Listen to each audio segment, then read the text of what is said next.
Which way, Marky? Hey, follow us to a place to eat, okay? Make it right here.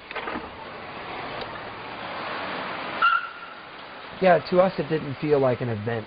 You know, we were getting together to make the best possible video.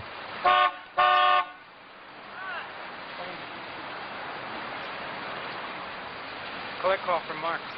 It was more sort of just capturing us being who we were, and Mark having the idea to do a video project and then putting it out. Yeah, it was really just friends hanging out, skateboarding, and there was somebody filming it.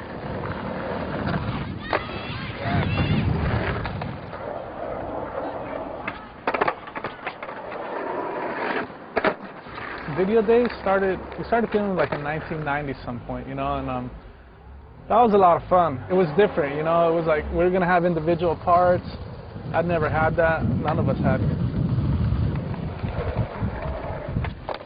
We started filming for it, man. We would just, at the time, Guy and I were spending a lot of time at Mark's house in Huntington Beach, and you know, Huntington High was like a hot spot, so we definitely went there. That was an easy spot to get.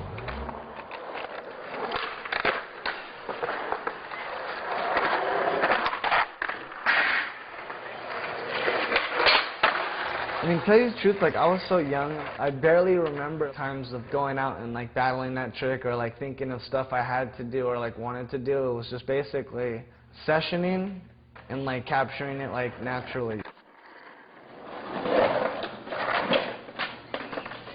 I think Mark's always had, like, a real vision of, like, doing stuff that was going to be different. Laying down, like, the groundworks of where skating's gone today, probably more than any of us. I don't know if I would be the same skater I am today without, like, having, you know, a little bit of my lifetime spent with Mark. Yeah, he's the skateboarder that I looked up to the most, probably.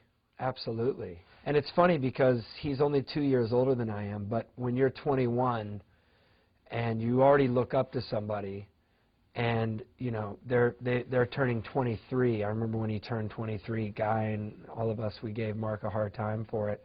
We genuinely thought he was old.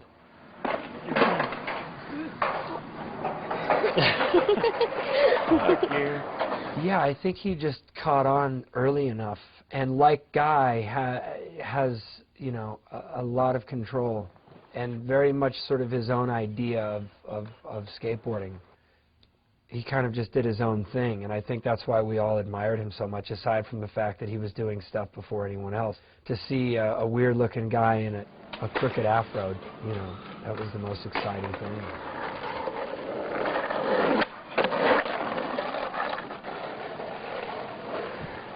In so many ways, Guy and Mark were really, really similar in terms of, I'll just do it and see what happens. Because it just seemed like Guy and Mark had that thing that comes from somewhere, I think, different than just practice.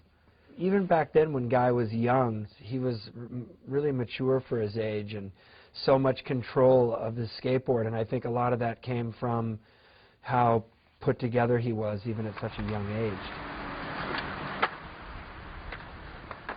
You know, his board was just about half his size. I mean, those boards were huge, and he could 360 flip on those, and he skated really fast, too.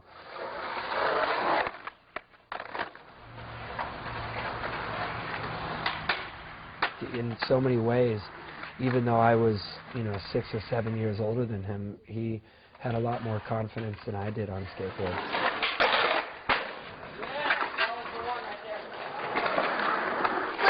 You do this, Jason.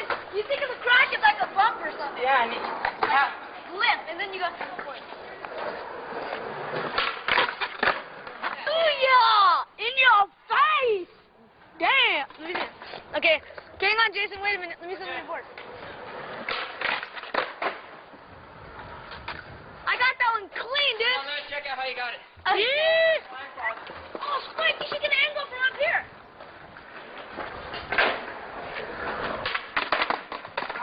Let's just go. All right, look at how the wind looked, though. Tell me if you liked it. How'd you get up there?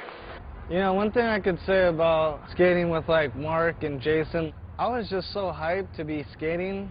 I was so obsessed with skating back in the day that I wasn't looking at it like, oh, well, I'm skating with Mark Gonzalez and Jason Lee, but now that I'm older, I look back on it and I'm like, wow, man, I was pretty blessed to have like skated with those guys. I got a video. Those were two dudes that I idolized, like when, you know, as I was growing up, but I was so obsessed with skateboarding, man, I just didn't like, you know what I mean? I was just like, I was just happy to be skating.